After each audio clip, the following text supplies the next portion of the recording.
નમસ્કાર દોસ્તો, વિડીયોમાં ફરી એક વખત તમારું સ્વાગત કરું છું. એક બે મુદ્દા ઉપર ચર્ચા કરવી છે, માટે વિડીયોમાં અંત સુધી જોડાયેલા રહેજો અને વિડીયોને ખૂબ શેર પણ કરજો. તમને ખ્યાલ હોય તો ફરી એક વખત સરકાર અત્યારે સ્માર્ટ મીટરનો મુદ્દો લઈને આવી છે. આજથી 2-2.5 વર્ષ પહેલા સરકારે સ્માર્ટ મીટર લગાવવાનું ચાલુ કર્યું હતું, ત્યારે ઘણા બધા લોકોએ વિરોધ કર્યો, એટલે સ્માર્ટ મીટરને કંઈક ને કંઈક અટકાવી દેવામાં આવ્યું. અને એમાં પણ પાછી ચૂંટણીઓ આવવાની તૈયારીમાં હતી, એટલે આ કોડા બહુ હોશિયાર છે. એને ખબર છે કે ભાઈ ચૂંટણી સમયે જો આપણે આ સ્માર્ટ મીટર લોકોના ઘરે લગાડશું તો લોકો આપણને વોટ નહીં આપે, એટલે એ સમયે સ્માર્ટ મીટરને થોડુંક આ લોકોએ પડતું મૂક્યું, એ કાયદો થોડો હળવો કરી નાખ્યો. પણ આજે ફરી એક વખત આ સરકાર સ્માર્ટ મીટરને લઈને આવી છે, ત્યારે એટલો સખત કાયદો બનાવ્યો છે કે તમારા પોતાના ઘરની અંદર આ લોકો ઈચ્છે તો સ્માર્ટ મીટર લાગશે ને લાગશે જ. મકાન માલિક કોઈ પણ જાતની આજીજી કરે, કોઈ પણ જાતનો વિરોધ કરે તો ચાલશે નહીં, સ્માર્ટ મીટર ફરજિયાત લાગશે. કેમ ભાઈ? આ લોકશાહી છે કે પછી ઠોકશાહી? તમે જબરજસ્તી આમ નાગરિક, આમ લોકોના ઘરે સ્માર્ટ મીટર લગાવો, એની પાછળ ફાયદો કોને છે? તો કે સરકારના મળતિયાઓને. આની પાછળ મોટો ફાયદો અદાણીને છે. એટલે જબરજસ્તી આ લોકો સ્માર્ટ મીટર લોકોના ઘરે લગાડવા માટે ફરી એક વખત મેદાનમાં ઉતર્યા છે. એને ખબર છે કે હમણાં કોઈ 1.5 વર્ષ સુધી કોઈ ચૂંટણી આવવાની નથી, એટલે અત્યારે જો આ કામ કરી નાખશું આપણે તો 1.5 વર્ષ આવતા લોકો આ મુદ્દો ભૂલી જશે. જેવી રીતે અત્યારે ખેડૂતોના ખેતરમાં આ લોકો વીજ પોલ ઊભા કરે છે, તો હવે એનામાં દમ હોય તો આ 1 વર્ષ પછી આ કામ ચાલુ કરે તો એને ખબર પડે કે લોકો એને વોટ આપે છે કે નહીં.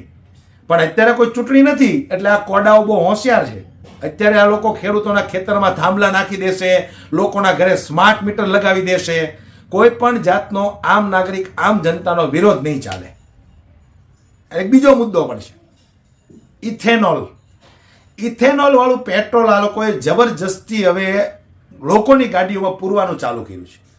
બધાને ખબર છે કે ઇથેનોલ ગાડીને નુકસાન કરે છે, એમ છતાં તે નીતિન ગડકરીના છોકરાને પૈસાવાળો બનાવવા માટે આ લોકોએ જબરજસ્તી ઇથેનોલ વાળું પેટ્રોલ લોકોની ગાડીમાં નાખવાનું ચાલુ કરી દીધું છે.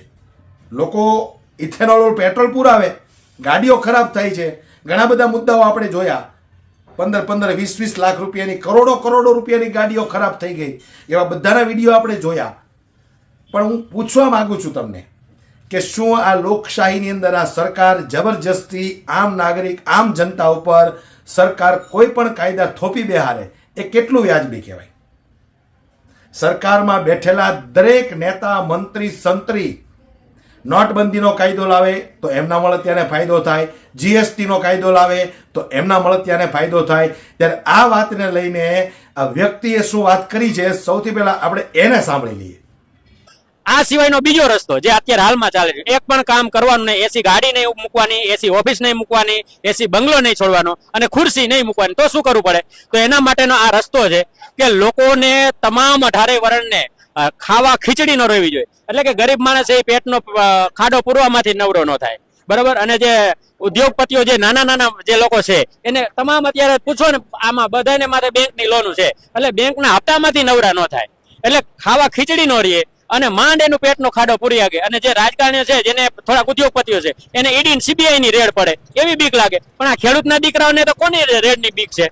પણ ખેડૂતને આ લોકોએ આવનારા દિવસોમાં, એટલે ફરી વખત ચેતવું છું કે જે સાયલોન આવવાના છે, સાયલોન એટલે દેશની તમામ પ્રકારની સંપત્તિ છે ને 2-3 ઉદ્યોગપતિને સોંપી દેવી પડે. એટલે અંબાણી, અદાણી, આ પોર્ટ છે, બધા એને આપી દીધા. અદાણીને ₹1 ભાવમાં 1050 એકર જમીન આપી. આ ખેડૂતો કઈ લેવા માટે નથી આવ્યા. આ ખેડૂતો તો એના ખેતરમાં ન આવે એના માટે ભાઈ સાહેબ અનશન ઉપર પગે લાગીને અનશન ઉપર બેઠા કે અમને અમારી રીતે જીવવા દો. પણ આ લોકો, આ ચોરના દીકરાઓ, છાતી ઠોકીને કહું છું કે આ ચોરના દીકરાઓ છે. રંગા, બિલા, તડીપાર ગેંગની આ ટોળકી છે કે અદાણીને 1050 એકર જમીન ₹1 ભાવમાં આપે. અનિલ અંબાણીની લોન 45,000 કરોડની લોન હતી, 450 કરોડ રૂપિયામાં સેટલમેન્ટ કર્યું. અને આ ખેડૂતોના દીકરાને જો મોબાઈલનો હપ્તો બાઉન્સ થાય ને તો એને લોન ન મળે. એટલે આ તમામ પ્રકારની પ્રોપર્ટી છે તે ઉદ્યોગપતિને સોંપી દેવાની અને લોકોને છે ને રાઈને પાઈન કરી દેવાના અને હિન્દુ મુસ્લિમના નામે લડાવવાના. મહાભારતના જે મેં યુદ્ધની વાત કરી, એમ જે યુદ્ધ થયા ને એમાં હિન્દુ મુસ્લિમની કોઈ દી લડાયું નથી. છત્રપતિ શિવાજી છે એનો સેનાપતિ છે તે મુસ્લિમ હતો. મહારાણા પ્રતાપ એનો સેનાપતિ મુસ્લિમ હતો. એવી રીતે અકબર રાજા મુસલમાન એનો સેનાપતિ માનસિંહ રાજપૂત હતો.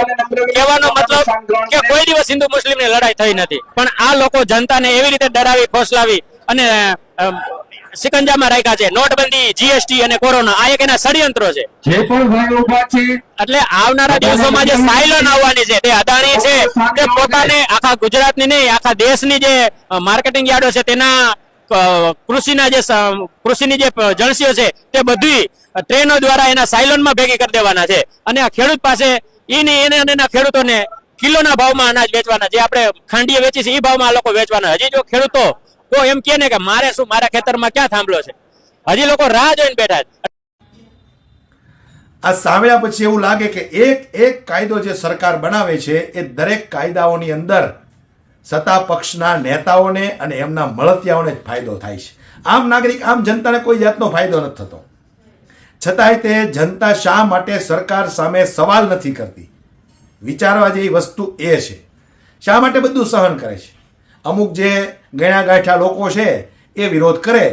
બાકી સ્માર્ટ મીટર એક એવી વસ્તુ છે કે જે તમારા ઘર ઉપર એક વખત લાગી ગઈ તો જે બિલ આવશે એ બિલ જોઈને તમે પણ ચોંકી જવાના છો.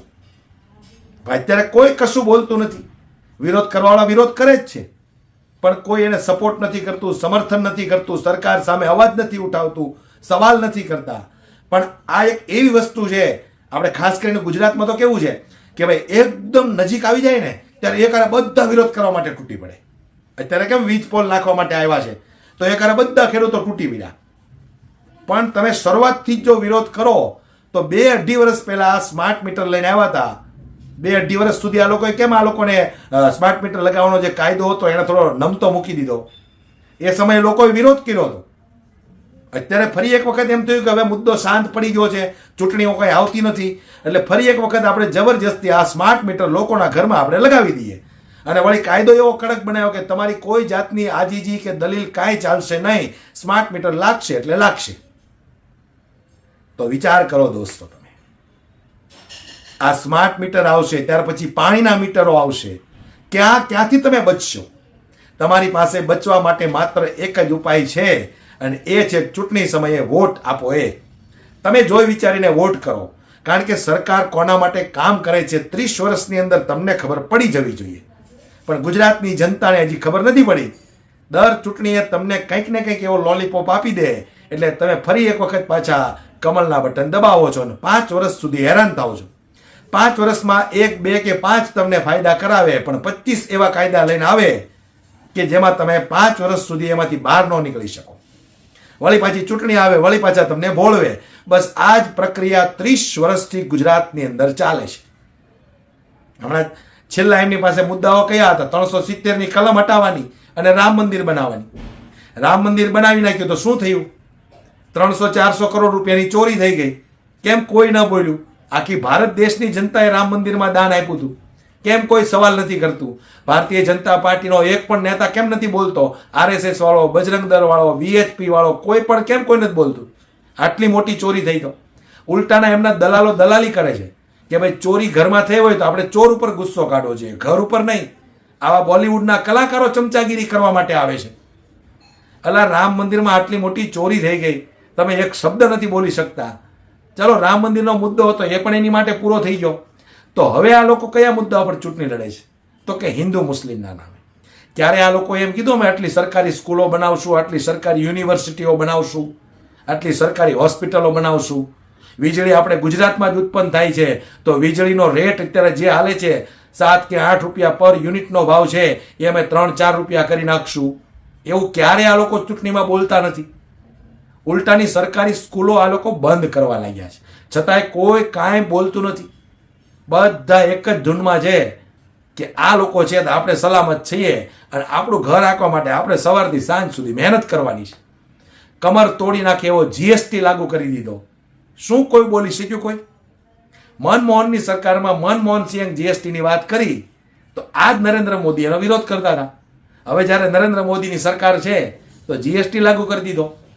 આધાર કાર્ડ મનમોહન સિંહે લાગુ કરવાની વાત કરી તો એનો વિરોધ નરેન્દ્ર મોદીએ જ કર્યો હતો. અત્યારે આધાર કાર્ડ ફરજિયાત કરી નાખ્યું. વિચાર કરો દોસ્તો, તમે કઈ દિશામાં જાઓ છો? આ લોકો જેટલી વસ્તુનો વિરોધ કર્યો તો એ તમામ વસ્તુ આ લોકોએ લાગુ કરી દીધી. તો એ સમયે એને શું તકલીફ હતી? એ સમયે એ લોકો વિરોધમાં બેઠા હતા, અત્યારે સત્તા પક્ષમાં છે. તો જનતાનું જે થવું હોય એ થાય. બાકી સ્માર્ટ મીટર, ઇથેનોલ વાળું પેટ્રોલ, આ બંને વસ્તુ જનતા ઉપર જબરજસ્તી થોપવાની છે, મતલબ થોપવાની છે. જો હવે તમે જાગૃત નહીં થાઓ તો આવનારા સમયમાં આ બધી તકલીફો, બધી વેદનાઓ વેઠવી પડશે. માટે હજુ સમય છે, જાગૃત થાઓ. ચૂંટણી સમયે તમે કોને વોટ આપો છો એ ખાસ એક વખત નહીં, 2 વખત નહીં, 100 વખત વિચાર કરીને વોટ આપો દોસ્તો. મારે એટલી જ વાત કરવી હતી. પણ સ્માર્ટ મીટર જે રીતે અત્યારે આ લોકોએ કાયદો કર્યો છે કે જબરજસ્તી લોકોના ઘરે સ્માર્ટ મીટર લાગશે ને લાગશે, એ બાબતે તમારું શું કહેવું છે? અને કોમેન્ટ બોક્સમાં કોમેન્ટ કરીને જરૂરથી જણાવજો. જય હિન્દ.